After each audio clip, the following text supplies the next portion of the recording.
안녕하세요. 오늘의 데일리 뉴스레터에 오신 것을 환영합니다. 대한민국의 대공미사일, 해공은 지역 및 국제안보 위협이 점점 복잡해지는 상황에서 국가의 방어 능력을 향상시키는 데 중요한 역할을 합니다. 기술의 급속한 발전으로 해공은 현대 미사일 방어 체계뿐만 아니라 대한민국의 군사적 힘과 자신감의 상징이기도 합니다.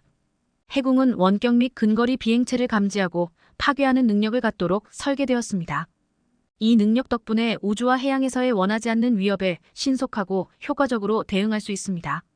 레이더 기술과 선진적인 내비게이션 시스템의 결합으로 해공은 목표를 정확히 식별하고 포위할 수 있어 잠재적 위협을 제거하는 능력을 강화합니다.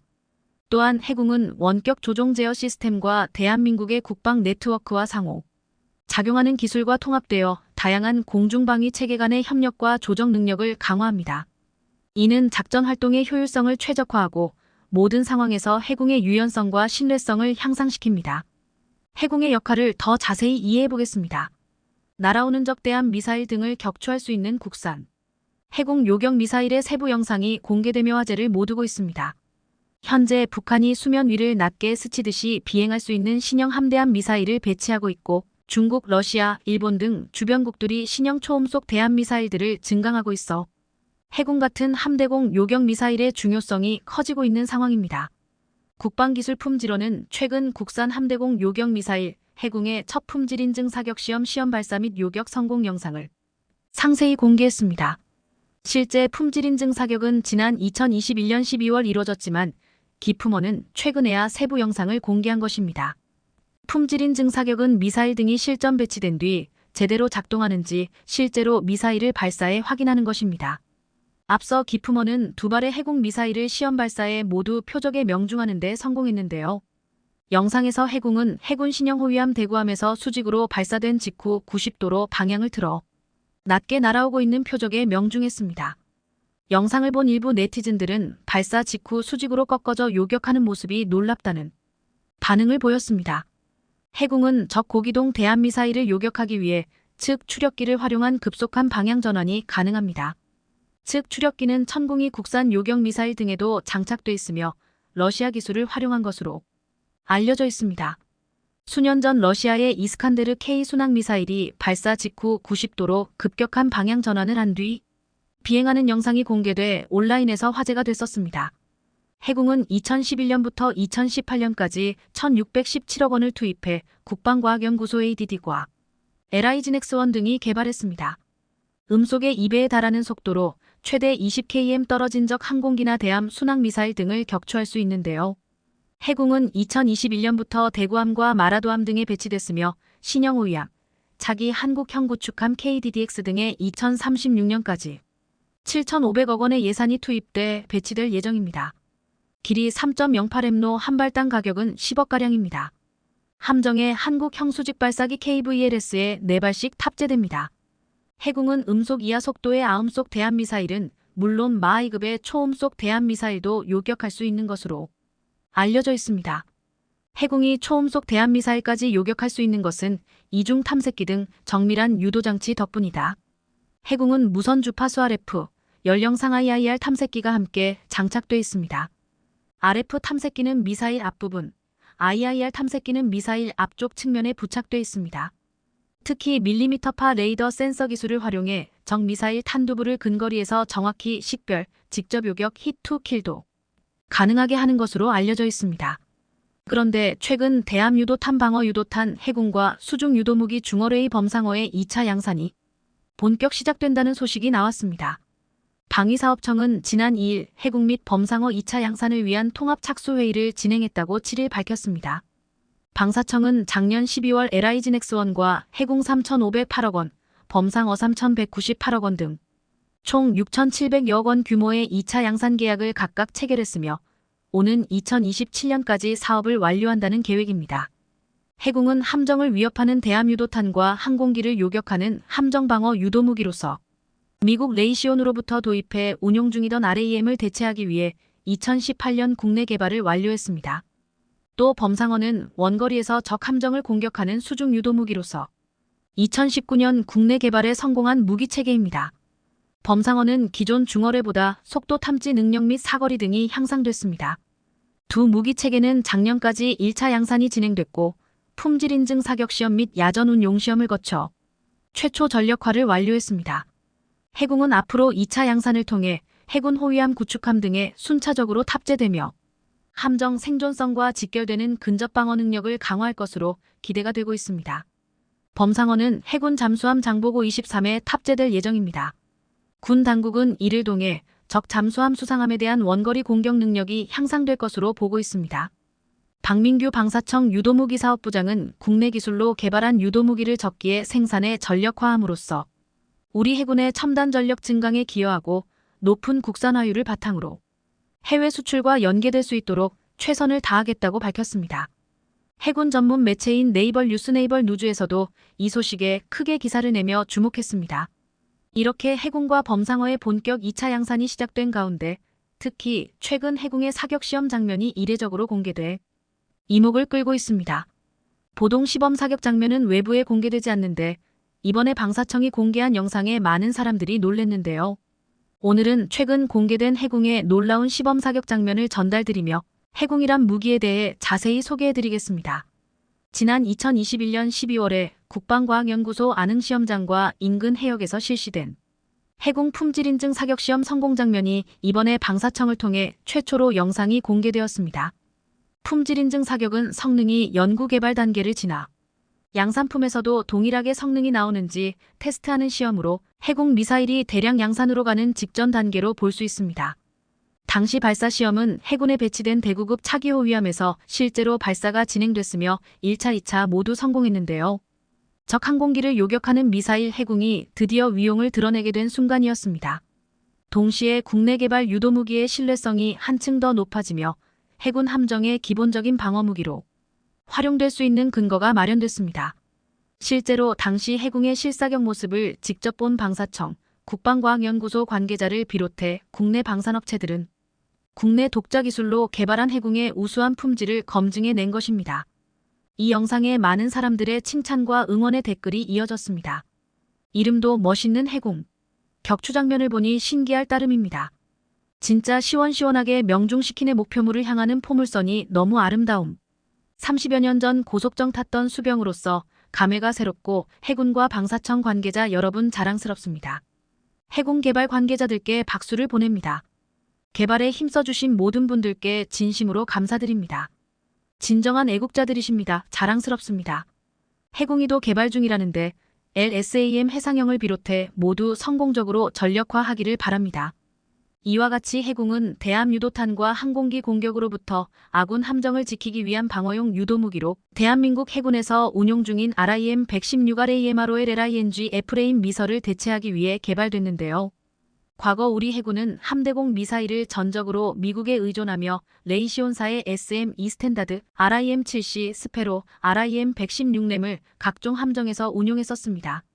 그러나 지난 2011년 국방과학연구소를 중심으로 국산 함대공 미사일 개발에 집중하기 시작했고 해군 개발 프로젝트 SAAM을 착수한 지 7년 만에 결국 해공이 탄생하게 됩니다. 해공의 모습이 처음 공개된 것은 2013년이었습니다. 당시 국방과학연구소는 고고도 탄도탄 요격 미사일인 LSAM과 함께 해공의 모형을 전격 공개했지만 시험 발사에 실패해 양산을 잠시 뒤로 미뤘습니다. 그리고 이번에 테스트에 성공하면서 본격적으로 양산에 들어가기로 한 건데요. 해공은 파이어 앤 포겟, 즉 발사 후 망각 방식의 함대공 미사일로 최대 사거리는 20여 km로 알려져 있습니다. 그리고 천국 미사일과 같은 액티브 레이더 유도와 적외선 탐지기를 장착하는 이중 탐지기 체계를 갖추며 프랑스 미카 미사일과 유사한 것으로 평가받습니다. 미사일 발당 가격은 10억여 원으로 알려져 있으며 동급의 외국산 함대공 미사일에 비해 상대적으로 저렴해 양산에 들어갈 경우 해외 수출도 기대되고 있는 상황입니다. 그런데 그동안 일각에서는 해공에 대해 불안한 시선들이 존재했었는데요. 과거 시험평가 과정에서 해공이 기록한 명중률이 완벽하지 않았고 초음속 대함 미사일 요격 능력 실험을 시뮬레이션으로 진행해 찜찜하다는 이야기가 있었습니다. 그런데 이번에 사격 시험 장면을 당당히 공개함으로써 이러한 우려들을 불식시킨 것입니다. 공개된 해공의 스펙을 보면 우려와는 전혀 다르게 대규모 수출까지 기대할 수 있을 정도로 성능이 뛰어난 것으로 보이는데요. 실제로 해군은 세계에서 두 번째로 적외선 센서와 레이더 센서로 적 항공기나 미사일을 탐지하며 추적 요격하는 이중 탐색 기능을 갖췄습니다.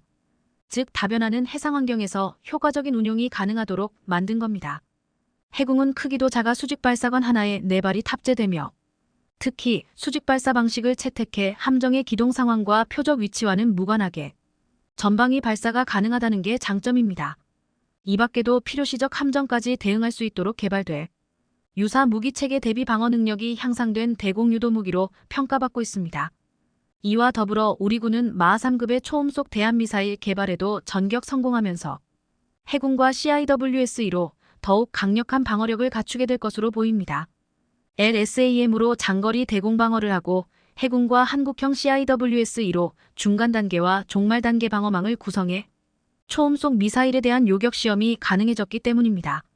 반면에 중국의 방공미사일 수준은 매우 처참한 상황입니다. 실제로 현재 중국이 자화자찬하는 55형 이지스급 구축함의 경우 크기만 크고 효율이 좋지 않습니다. 어느 정도냐면 배수량이 13형티에 달하는 55급에 장착된 함대공 미사일이 우리 대구급 호위함에 장착되는 것보다 못한 수준입니다. 중국 언론에 따르면 지난 10월 중국 해군의 최신의 전투함이자 최대급 수상 전투함인 55형 구축함의 함대 공미사일 실사격 훈련 장면이 공개됐습니다. 55형이 함포 사격을 하는 모습은 진작에 언론을 통해 공개된 적이 있었지만 함대 공미사일을 발사하는 모습은 이번에 최초로 공개됐는데요. 그런데 이번 실사격에 쓰인 미사일은 중국이 러시아의 미사일 기술을 베껴다 만들었지만 가장 초기 버전인 1970년대 수준으로 복제했다고 하는데요. 러시아제 S-300의 기술을 원천으로 했지만 최신 모델이 아닌 예전 모델로 잘못 복제한 것으로 보입니다. 그리고 후방 수직 발사대에서 발사되는 미사일은 정체조차 불분명했습니다. 중국의 미사일 수준을 보면 아무리 최신형으로 배치했다고 하더라도 우려스럽진 않습니다. 한국도 마찬가지로 러시아의 미사일 기술을 도입해 만든 부분이 있지만 현재 업그레이드된 기술 수준은 중국과는 차원이 다릅니다. 한편 해군은 개량 버전을 만들어 한국형 아이언돔까지 만드는 계획을 갖고 있습니다. 현재 한국의 미사일 요격 기술을 세계에서 인정하고 있기 때문에 우리 기술 수준을 자신감 있게 드러낸 겁니다. 방사청에 따르면 우리 군이 북한의 방사포 위협에 대응하기 위해 개발하기로 한 한국형 장사정포 요격체계의 요격탄으로 해궁을 개량하는 방안이 유력시되고 있습니다. 장사정포란 북한이 자주포와 방사포를 비롯한 장거리 공격용 화포를 총칭하는 용어인데요. 군 관계자에 따르면 한국형 아이언돔이라는 별명이 붙기도 한 장사정포 요격체계의 경우 장사정포 중에서도 일종의 다연장 로켓포인 방사포 요격에 주안점을 둘 것으로 보입니다. 그리고 유사시 북한이 한 번에 수백 기 이상 발사할 방사포에 대응하고 주요 지역을 방어해야 하기 때문에 정확도가 높은 요격탄을 갖춰야 하는 것으로 알려졌습니다. 그런 차원에서 해궁을 개량해 장사정포 요격체계의 요격탄으로 쓰는 방안도 고려되고 있는 건데요. 그리고 실제로 해궁을 개량할 경우 이점도 많습니다. 먼저 검증된 기술을 쓸 수 있어 요격의 신뢰성이 높아질 수 있고 사후 관리를 위한 부품 확보, 정비 인프라 운용 차원에서도 효율성과 편의성을 높일 수 있기 때문입니다. 또 해궁은 적외선 탐색기와 레이더 탐색기를 복합적으로 탑재해 다중 모드로 표적을 추적하는 미사일이라 정밀도가 굉장히 높고 상대적으로 가격이 저렴하다는 이점도 있습니다. 기존의 지대공 미사일이 있지만 함대공 미사일 해궁을 방사포 대응용으로 개량하려는 분명한 이유가 있어 보이는데요. 결국 해궁 미사일이 해상은 물론 수도권의 방패까지 될 것으로 보입니다. 해궁으로 인해 중국, 일본 등 주변국들의 초음속 대함 미사일 위협에 대한 방어 능력이 강화되는 건 이제 시간 문제입니다.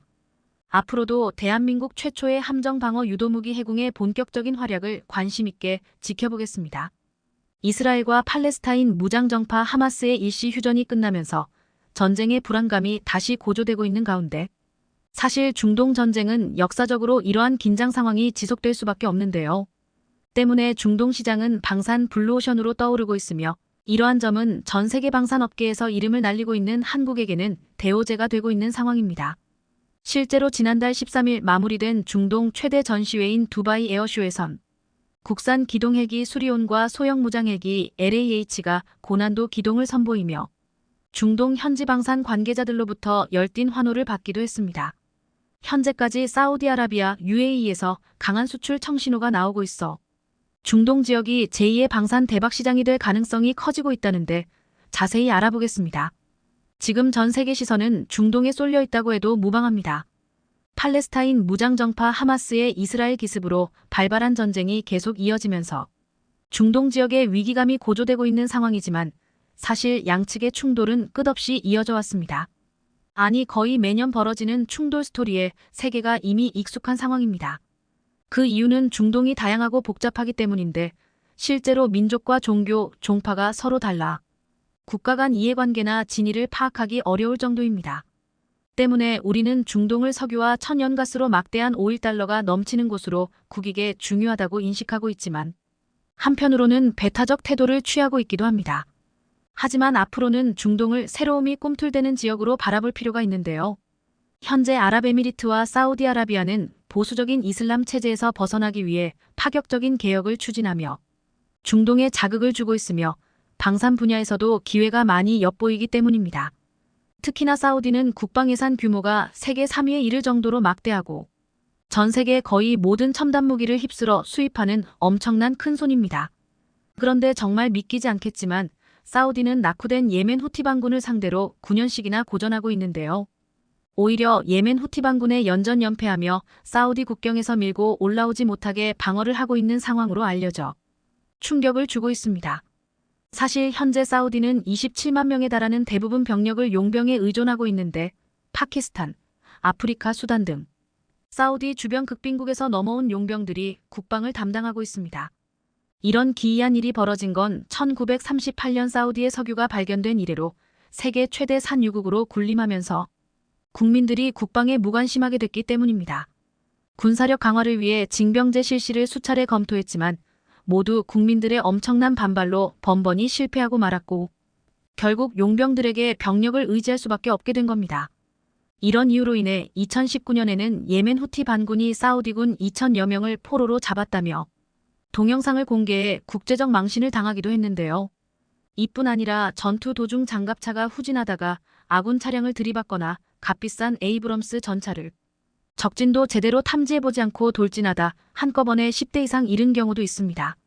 제대로 된 작전이나 전략 없이 무작정 물량 공세만 펼치다가 제대로 된 공격도 하지 못하고 큰 손해만 입은 겁니다. 결국 제 아무리 최첨단 무기를 들여오고 막대한 돈을 지급해도 싸울 의지가 없는 군대가 승리하긴 어렵다는 교훈을 주고 있는 겁니다.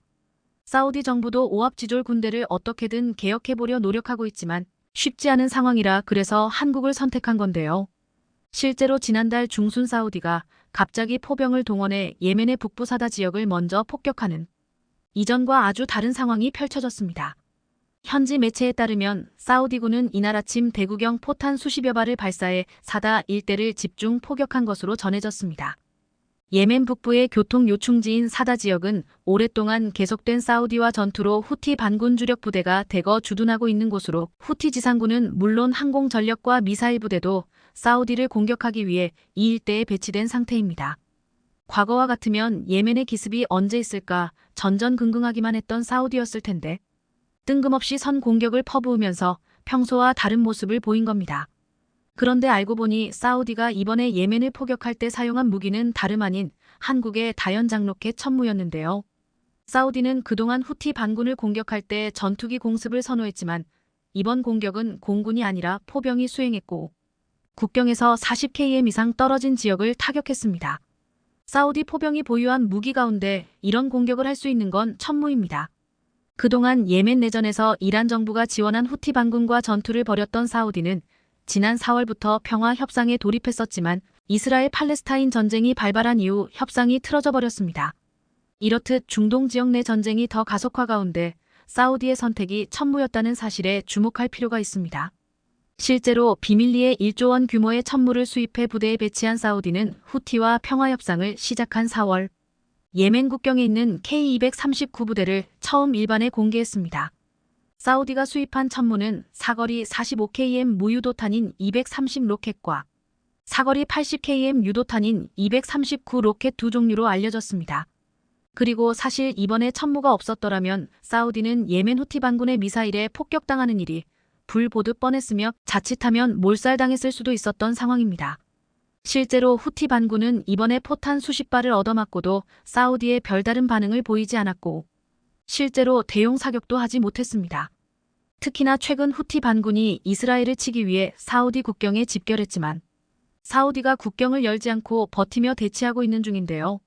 결국 상황을 종합해보면 사우디가 천무의 뛰어난 성능과 경쟁력을 알아보고 망설임이 없었다는 것으로 보입니다.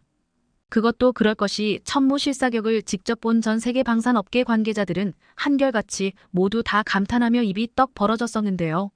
앞서 호주에서 진행된 2023 탈리스만 세이버 훈련에서는 천무 실사격 시연을 본 호주의 포병 장교들, 군 당국 관계자들은 탄성을 자아내며 천무야말로 미국 주도의 지대함 타격 작전에 기여할 수 있는 무기라고 평가했었습니다. 천무는 최대 사거리 45km의 230무유도 로켓 12발과 최대 사거리 80km 이상의 로켓 12발을 탑재해 미국의 하이마스와 비교되는 무기 체계로 대함 저지 사격용으로도 사용될 수 있습니다. 천무는 하이마스보다 10km 더 가고 로켓도 6발이나 더 탑재해 위력이 상당하지만 가격은 비교가 안 될 정도로 저렴해 많은 전 세계 국가들이 군침을 흘리고 있는 상황입니다. 천무는 기동성이 우수한 데다 하이마스보다 다양한 탄약을 더 많이 운용할 수 있습니다. 자동화된 사격 통제 장치를 갖춰 발사 준비 시간과 사격 후 진지 이탈 소요 시간도 짧은데 다연장 로켓으로 치고 빠지는 전술을 구사할 수 있는 겁니다. 이런 이유로 폴란드형 천무는 작년 10월 기본 계약을 체결한 후 9개월도 채 지나지 않아 생산되면서 곧바로 폴란드에 실전 배치되기도 했는데요. 앞서 말씀드렸던 것처럼 원래 천무는 최대 사거리 80km 미사일을 발사할 수 있는데 이번에 사거리 290km의 KTSSME가 탑재되면서 더욱더 강력한 무기로 진화했습니다. 때문에 폴란드에서는 북한을 초토화시키려고 개발한 KTSSME를 탑재한 천무만이 살 길이라는 평가가 나옵니다. 실제로 폴란드가 천무 KTSSME를 선택한 건 게임 체인저가 될 수 있을 만큼 강력한 무기 체계이기 때문입니다. 특히나 서방 진영에서 이런 장거리 유도미사일 체계를 생산할 수 있는 곳이 한국이 유일한 상황인데다 한국은 천무를 활용한 다양한 탄두를 탑재한 미사일을 다수 가지고 있다는 엄청난 경쟁력을 보유하고 있는 상황입니다. 실제로 이 가운데에는 에이테크მს와 함께 거론되고 있는 KTSSM가 있습니다. KTSSM의 특별함은 일반적인 고폭탄뿐 아니라 열압력탄을 탑재하는 방식이라는 점으로 파편이 거의 없어 구조물을 파괴시키는데 아주 효과적으로 알려졌습니다. 이런 KTSSM은 엄청난 위력에도 불구하고 발당 8억 원으로 가성비가 매우 훌륭한 것으로 전해지는데 천무를 더욱더 빛나게 해주고 있는데요. 더구나 천무는 보병 휴대용 장비인 현궁처럼 쉽게 유통될 수 있는 무기가 아니지만 사우디는 물론 UAE에서도 기존 다연장 로켓 장비를 뛰어넘는 성능과 신뢰성으로 큰 호평을 받고 있는 중입니다. 이렇듯 천무의 엄청난 화력과 위력이 어마어마한 가운데 앞서 사우디로부터 천궁 이방산 수출 임박 소식도 들려왔었는데요. 방산업계에 따르면 여기에 더해 최근 사우디에선 천무뿐 아니라 대공 방어체계, 화력무기 등 향후 다른 무기 수출도 기대해도 좋을 만큼 다양한 분야에 걸쳐 대규모 방산 협력 논의가 이루어졌습니다. 그리고 최근 폴란드에서도 천무 발사대가 잇따라 무사히 폴란드 땅에 상륙하는 등 순조로운 상황이 이어지고 있는데요. 폴란드는 한국에서 완제품으로 이송된 2대의 천무와 현지에서 통합 작업을 마쳐 완성될 15대의 발사대를 갖게 됐습니다. 폴란드 국방부는 작년 10월 한화에어로스페이스와 천무 288문을 도입하는 기본 계약을 체결하면서 올해 18대 공급을 시작으로 2027년까지 8조 5천억 원 규모의 천무를 인도받을 예정입니다. 그리고 이런 순조로운 납기 소식에 더해 최근 폴란드군에 천무 발사대를 탑재한 호마르 K가 배치됐다는 소식이 전해졌습니다. 방산업계에 따르면 부하 슈차크 폴란드 국방장관은 지난달 27일 폴란드 최초의 통합 다연장 로켓 발사기인 호마르 K가 공장을 떠나 제18기계화사단 제18포병연대에 직접 전달됐다고 자신의 SNS에 밝혔습니다. 폴란드군에 배치된 호마르 K는 지난달 2일 쫄란드에 도착한 발사대 1개와 발사대 모듈 4개를 폴란드제 옐츠 8X8 차체를 결합한 것인데요. 천무가 폴란드에 이어 중동 지역에서 성공적인 데뷔전을 치르고 세계 최강 다연장 로켓 시스템으로 입소문을 타 추가 수출에 물꼬를 틀 수 있길 기대해보겠습니다. 태국에서 한국 무기 수입을 결정했습니다. 중국 정부의 방해에도 불구하고 태국 총리가 직접 한국 무기 수입 결정을 내리며 강력하게 한국 무기를 주장했다고 합니다. 태국이 한국 무기를 서둘러 도입하고자 했던 것은 사실 태국이 처한 상황과 밀접한 관련이 있는데요. 대체 태국에서 무슨 일이 일어나고 있으며 왜 한국 무기 수입에 열을 올렸는지에 대해 지금부터 자세하게 설명해 드리겠습니다. 우리에게 꼭 필요한 무기입니다. 프라윕 짜노차 국방장관은 단호하게 말했습니다. 태국 총리이자 국방장관으로 임무를 수행하던 그는 한국 무기 수입 결정에 확신을 가졌습니다. 현재 태국에게 가장 필요한 무기이며 이를 공급하는 한국은 가장 중요한 파트너라 치켜 세우며 그는 조만간 구체적인 조율 내용 협상을 위해 한국 담당자와 이야기를 나눌 것이라는 말을 남겼습니다. 군사정보 전문 사이트 제인스와 인도네시아 방산 매체 에어스페이스 리뷰는 이러한 내용을 보도하며 태국이 한국 무기를 전격적으로 수입한 사실을 자세히 알렸는데요. 태국이 수입한 무기는 바로 한국형 GPS 유도폭탄이었습니다. 태국 공군 RTAF도 LIGNX1이 생산하는 한국형 GPS 유도폭탄 KGGB의 최신 고객이자 두 번째 고객이 되었다고 밝혔습니다.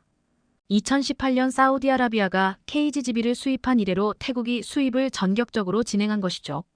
KGGB는 국방과학연구소 주관으로 독자 개발된 한국의 무기로 재래식 폭탄 MK82에 중거리 GPS 유도키트 장치를 장착한 물건입니다.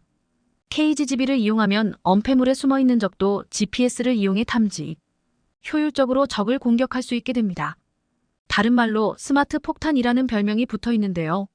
최대 사거리는 약 100km에 해당합니다. 사실 이번 사업은 일찍이 이야기가 나왔으나 도입에는 지지부진한 측면이 있었는데요.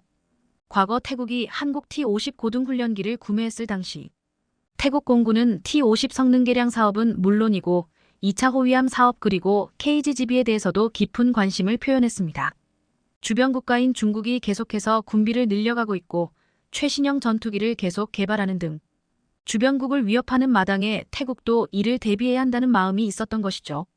한국 T-50을 고른 것은 태국이 가진 한국 무기에 대한 믿음 때문이었습니다. 일찍이 태국은 대구급 기반의 3650톤급 호위함을 5,200억에 도입한 적이 있습니다. 태국 역사상 최대 규모의 방산 계약을 체결한 것인데요. 이 호위함에 태국인들이 가장 존경하는 인물인 전 국왕 라마 9세의 이름을 따 푸미폰 아둔야댓이라고 부를 정도로 한국이 제공한 무기에 기뻐했습니다. 한국 무기의 위력과 수준이 태국이 보유했던 수준에 비해 압도적으로 강력했기 때문이죠. 동남아시아에서 강력한 해군력을 보유하고자 했던 태국의 입맛에 딱 맞는 무기라 할 수 있습니다. T-50 고등훈련기 수입도 한국 무기의 뛰어난 성능 때문에 태국 정부가 사업을 추진했던 것이고 대구함에 이어 T-50까지 확실한 성능을 보여주면서 태국인들 마음속에서는 한국이 최고의 군사 파트너로 자리를 잡았습니다. 이를 알 수 있는 사실이 바로 군사정보보호협정 지소미아 GSOMIA인데요. 군사 동맹국끼리 필요한 정보를 공유하는 지소미아는 상대 국가를 신뢰하지 않으면 체결하기 어렵습니다. 일찍이 태국 정부와 지소미아 체결을 위해 노력했으나 태국 정부는 한국의 요청에 별다른 대응을 하지 않았다가 방산 무기의 성능을 보고 깜짝 놀란 나머지 지소미아에 응한 것이라고 하죠. 하지만 그럼에도 불구하고 KGGB 사업은 큰 진전이 없었습니다. 한국 무기에 대해 신뢰를 가진 태국이지만 정치적인 차원에서 중국의 압박이 큰 방해 요인이었다고 합니다. 중국 무기 수입을 강요하며 태국 정부는 선뜻 결정을 내리지 못했다고 하죠. 정치적인 고려까지 생각해 미뤄두던 KGGB 사업은 그러나 어떤 계기 때문에 이례적으로 빠르게 진행되었다고 합니다. 바로 태국에서 점점 심각한 사회 문제로 대두된 이슬람 무장단체의 독립과 테러 활동이 그것입니다. 식민지 지배를 당한 적이 없고 대표적인 불교 국가로 알려진 태국. 이 국가 남부에 위치한 나라티왓 지역은 다른 태국 지역과 달리 대부분의 시민들이 이슬람교를 믿는 이들입니다. 종족도 타이 민족과 다르게 무슬림 소수민족인 말레이족으로 이들은 오래전부터 태국 중앙정부의 통치에 반발, 남부 나라티왓 지역을 중심으로 독립국 건설을 꿈꿨습니다. 그리고 이를 실천에 옮기기 위해 무장단체가 만들어졌죠. 이슬람 반군 집단은 처음에는 태국 정부에게 큰 타격이 아니었습니다. 대부분의 타이 민족들은 불교를 믿으며 사는 이들이었고 소수의 이슬람 단체는 쉽게 제압이 가능한 수준이었죠. 그러나 시간이 지나면서 이슬람 극단주의자들의 발흥과 이슬람 세계로부터 흘러들어온 무기는 무장 반군을 태국 정부의 골칫거리로 만들기 충분했습니다. 2000년대 초반부터 이들은 테러 활동을 활발하게 펼치며 중앙정부의 구속으로부터 벗어나기 위해 태국인들을 집요하게 공격했습니다. 민간인 사상자들은 점점 숫자가 늘어나면서 중앙정부 소속 군대가 출동할 정도로 반군은 성장했죠. 그리고 올해 8월 태국 남부 주요 지역에서 하룻밤 사이 20곳에 달하는 폭탄 테러와 방화가 일어났습니다. 현지 언론인 방콕포스트에 따르면 빠따니, 나라티왓, 얄라 등 태국 남부 주요 장소에서 화재가 발생했다는 사실을 알렸습니다. 편의점과 주유소 등 주요 시설에서 발생한 이 테러로 많은 사상자가 발생하거나 재산 피해가 잇따랐는데요. 태국 경찰의 조사 결과 이슬람 반군 세력들이 주요 지역에 폭탄을 미리 설치해 발생한 일인 것이 드러났습니다. 얄라주에 위치한 편의점에서는 무장 반군 세력이 마스크를 쓰고 카운터에 검정 가방을 씹는 일도 있었죠. CCTV를 통해 녹화된 이들 반군 세력은 상당한 규모였습니다. 더 이상 내버려두면 태국 국왕의 통치에 지장이 생기고 태국 남부 지역이 독립하는 불행한 일이 일어날 수 있기에 태국은 본격적으로 군사행동에 나서기로 결정한 것이죠. 그러나 문제는 태국 남부 지형이었습니다. 베트남 전쟁 당시 게릴라전을 펼치던 베트남인들처럼 태국 남부 지형을 이용해 이들 반군 세력은 태국 정부를 피해 항전을 이어가는데요. 이를 잡기 위해선 정밀한 타격이 필요합니다. 그렇기에 한국 무기인 KGB를 태국 정부가 급하게 요청한 것이죠. 지하로 숨거나 비밀기지에서 나오지 않는 이들을 잡기 위해 한국의 무기가 요긴하게 쓰일 수 있다고 판단했기 때문이죠. 태국과 한국의 무기 수출입과 관련. 이를 불편하게 여겼던 중국은 태국의 한국 무기 수입을 견제하기에 이릅니다. 특히 동남아시아에서 중국 편을 확보하기 위해 공을 들였던 중국 입장에선 태국에게 압력을 가해 자국 무기 구입을 요구했죠. 중국은 자국이 개발한 텐레이 500을 태국에게 제안하며 태국을 설득했다고 합니다. 텐레이는 중국어로 천둥이라는 뜻으로 이 폭탄의 경우 글라이더처럼 하늘을 날 수 있고 정밀 유도 장치를 달았습니다. 중국산 폭탄이 한국보다 더 우월하다고 강조한 것이죠. 그러나 태국에서는 이 텐레이 500에 대해 부정적인 반응을 보였습니다. 무엇보다 중국의 거짓 스펙 부풀리기에 지쳤고 기대했던 파괴력을 텐레이 500은 제공하지 못했기 때문이죠. 직접 타격이 가능한 한국의 KGB와 다르게 텐레이 500의 경우 수류탄 크기의 자탄 수백 개를 상공에서 흩뿌려 지상을 타격하는 방식입니다. 주로 적 공군 기지 활주로를 망가뜨리는 데 초점이 맞춰져 있죠. 중국이 제시한 무기는 어찌 보면 작은 폭탄을 실어 나르는 운반기에 가까운 형태와 더 흡사합니다. 태국 정부는 강력한 화력을 원했던 입장이기에 이런 재원은 만족할 수 없었죠. 이미 한 차례 태국은 중국이 생산한 위안급 잠수함으로 뜨거운 화를 입은 적이 있습니다. 진작 인계받아 실전 배치되어야 할 잠수함은 엔진 문제로 인해 꼴머리를 앓고 있죠. 독일산 엔진을 사용하는 것이 계약이었지만 유럽연합의 중국 무기 수출 금지 제약으로 인해 위안급 잠수함 인계가 불가능해지자 중국은 태국에게 자국산 엔진을 제안합니다. MWM620 엔진이 바로 그 정체였죠. 그러나 안전성 문제에서 이미 결격 판정을 받았기에 태국은 MWM620 엔진을 거부했고 중국은 위안급 잠수함 수출을 위해 어떻게든 자국산 엔진을 넣어 수출하겠다며 태국과 대립하고 있습니다. 당연히 중국의 요청을 태국은 거부할 수밖에 없었죠. 자오리젠 중국 외교부 대변인은 태국을 상대로 자국 무기의 수입에 대해 태국이 긍정적인 반응을 보였다고 말했지만 태국 정부는 즉각 중국 정부의 답변을 반박했죠. 너도 나도 한국 무기를 수입하면서 세계적인 명성을 쌓고 있는 대한민국. 중국 버리고 한국을 선택한 태국의 결정에 박수를 보냅니다. 최근 한국의 K2 전차와 K9 자주포가 폴란드에 인도되며 크게 환영식이 열렸습니다. 그 자리에는 폴란드 대통령과 각종 고위 관계자들이 모두 나와 한국의 명품 무기들을 반갑게 맞이했는데요. 폴란드 대통령의 한마디 한마디가 한국어로 통역되며 한국을 극찬하는 발언들이 폴란드에 크게 울려 퍼졌습니다. 특히 폴란드 대통령은 4개월 만에 초도 물량을 보낸 한국의 빠른 배송에 매우 놀랐다는 반응을 보였습니다. 그리고 폴란드는 앞서 K2, K9 이외에도 4조 원대의 FA-50 경공격기 48대 계약을 맺은 바 있는데요. 그런데 수출 이행 계약을 맺은 지 2달 만에 계약금의 약 30%에 해당하는 1조 2천억 원 9억 달러를 선수금으로 즉시 지불하면서 그동안 폴란드가 돈이 없을 것 같다는 우려의 목소리가 한순간에 들어갔습니다. 통상 10% 안팎인 무기 수출 계약금의 선수금을 30%까지 높여 지불한 것은 굉장히 이례적인 것입니다. 그만큼 폴란드의 현재 안보 상황이 시급하며 러시아의 위협에 빠르게 대응하기 위해 한국의 빠른 도움이 절실히 필요한 것입니다. 폴란드 측은 선수금을 통상 수준보다 많이 지급하는 대신 납기를 준수해 줄 것을 요청한 것으로 알려졌습니다. FA50의 경우 12기가 먼저 내년 하반기에 폴란드에 인도되고 나머지 36대는 2025년 하반기부터 2028년까지 순차적으로 인도될 예정입니다. 폴란드는 KAI와 FA50에 한국형 유도폭탄 KGB 및 미국의 중거리 공대공 미사일, 암람 AMRAAM 장착 등 성능 개량 사업을 별도 추진하는 방안도 검토하고 있습니다. 폴란드 공군의 요구도를 반영해 KAI가 납품할 FA50PL 형상은 현존하는 최고 사양의 FA50 성능 개량 형상이 될 전망인데요. 게다가 폴란드는 자국 내에 물류 허브 로지스틱스 허브를 짓고 FA50 조종사 양성용 국제 비행 훈련학교 설립과 정비 체계 추가 수출도 한국 측과 논의하는 것으로 알려졌습니다. 그런데 FA50뿐만 아니라 폴란드가 한국이 개발 중인 KF21까지 폴란드 내에서 생산하고 싶다는 입장을 밝히면서 관심이 모아지고 있는데요.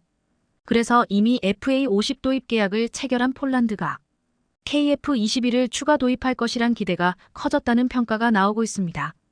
동유럽 매체인 비셰그라드 24 등에 따르면 폴란드 여당인 법과정의당 PIS의 미하우 야흑 최근 한국의 4.5세대 전투기 KF21이 폴란드 개량형 KF21PL으로 폴란드 내에서 공동 생산될 가능성이 높다고 말했습니다. 야흐 의원은 폴란드 여당의 3선 의원으로 폴란드 국방위원회 의장을 지내 이번 발언에 무게가 실리고 있는데요. 폴란드 정치권 내에서 KF21 도입 관측이 제기된 것은 이번이 처음입니다.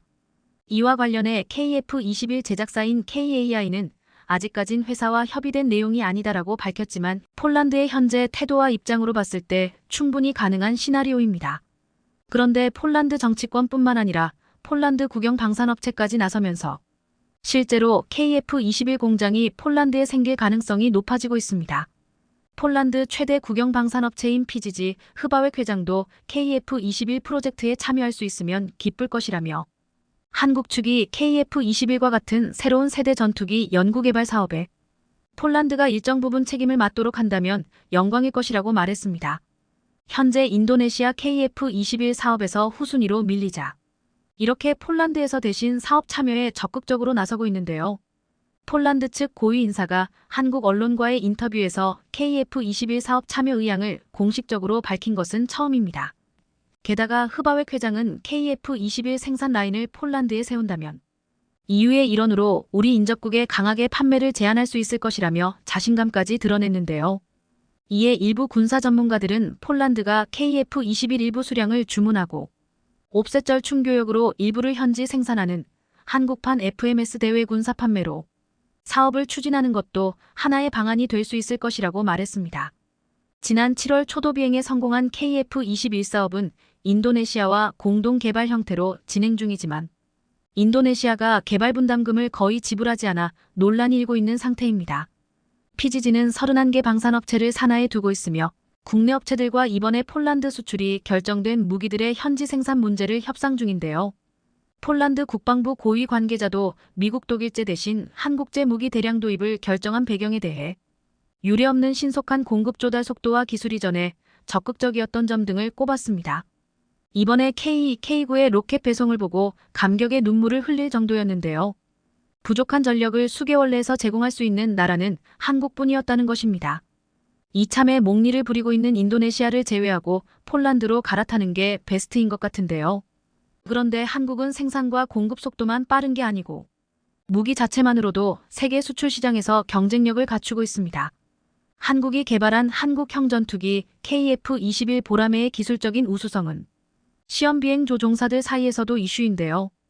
해외에서 만든 항공기를 생산하는 수준에 그쳤던 한국이 직접 만든 AESA 레이더를 포함한 핵심 부품을 직접 개발해 4.5세대 전투기를 만드는데 사실상 성공했다는 점에서입니다. KF21과 관련해 충격적인 발언이 나온 것입니다. 사천에서 만난 SATP 시험비행 조종사협회 풀린 부회장은 앞서 캐나다 왕립공군에서 시험비행 조종사이자 전대장으로도 복무했으며 특히 미국의 F-35 라이트닝이의 개발에 참여한 인물입니다. 그야말로 시험비행 조종사, 비행기 개발자로 산전수전을 겪은 인물입니다. 최근 풀린 부회장은 사천을 찾아 KF-21 비행을 참관했습니다. 기체 실물을 직접 둘러보는 시간도 가졌는데요. 풀린 부회장은 KF-21 이 이야기가 나오자 인터뷰에서 KF-21 보라매가 비행하는 모습을 직접 봤다. 입을 쩍 벌릴 정도로 놀랐다. 정말 이른 시일 내에 하늘을 나는 전투기를 잘 만들어냈단 생각이 들더라면서 시작부터 첨단화된 전투기 개발 시스템에 매우 놀랐다고 전했습니다. 그리고 그는 시험 비행이 이루어지는 미션 컨트롤룸에 들어갔는데 록히드 마틴에서 봤던 컨트롤룸처럼 멋진 모습이 눈길을 끌었다면서 기술적인 수준에 있어서 한국도 전투기 개발국으로서 이제 앞서 나가는 국가라는 생각을 할 수밖에 없었다라고 말했습니다. 또 풀린 부회장은 미션 컨트롤룸에 있으면 여러 가지 상황이 생겼을 때 기술진과 시험 비행 조종사들이 대처하는 모습을 볼 수 있는데 항공 기술력 수준에서 봤을 때 한국도 어디서 뒤처지지 않는 수준이라고 평가했습니다. 또 함께 사천을 찾은 조지오 클레멘티 ITPS 학교장 겸 SETP 회장은 한국의 기술 레벨이 점차 높아지고 있다면서 높아진 것은 KT-1, T-52 전 세계적으로 판매가 되고 있다는 점에서 이미 보인다고 했습니다. 그는 실제 11년간 한국인 시험비행 조종사들을 가르쳐보면 한국의 기술 수준이 올라가고 있는 것이 눈에 띄게 나타난다고 했습니다. 이들은 특히 KF-21이라는 국산 전투기를 한국이 스스로 개발하고 현재 최초 비행까지 성공시켰다는 것만으로도 자부심을 가져야 한다며 현재는 응원과 관심이 필요한 시점이라고 밝히면서 한국을 지켜세웠습니다. 한편 KF-21은 지난 7월 19일 1호기 첫 비행 성공에 이어 지난 11월 10일에 2호기 첫 비행 성공까지 무사히 마쳤는데요. 그리고 최근에는 KF-21 보라매 시험비행 평가의 핵심 역할을 수행할 개발시험비행 요원 3명도 새롭게 탄생했습니다. 개발시험비행 요원은 신규 연구개발된 항공무기체계 시험비행, 성능평가, 운용 가능성, 안정성 검증 임무를 수행합니다. 공군 52시험평가 전대 52전대는 12월 8일 김일중 대령 전대장 주관으로 2022년 개발시험비행 교육과정 수료식을 거행했습니다. 개발시험비행 교육은 시험비행과 평가를 담당할 항공무기체계 전문가를 양성하는 과정인데요. 수료식에서는 개발시험비행 조종사의 김종배 소령과 백승호 소령진이 개발시험비행 기술사의 김민섭 소령진이 선발돼 시험비행 자격을 획득했습니다. 수료식을 마친 3명의 개발시험비행 요원은 KF-21 시험비행 평가를 맡을 예정입니다.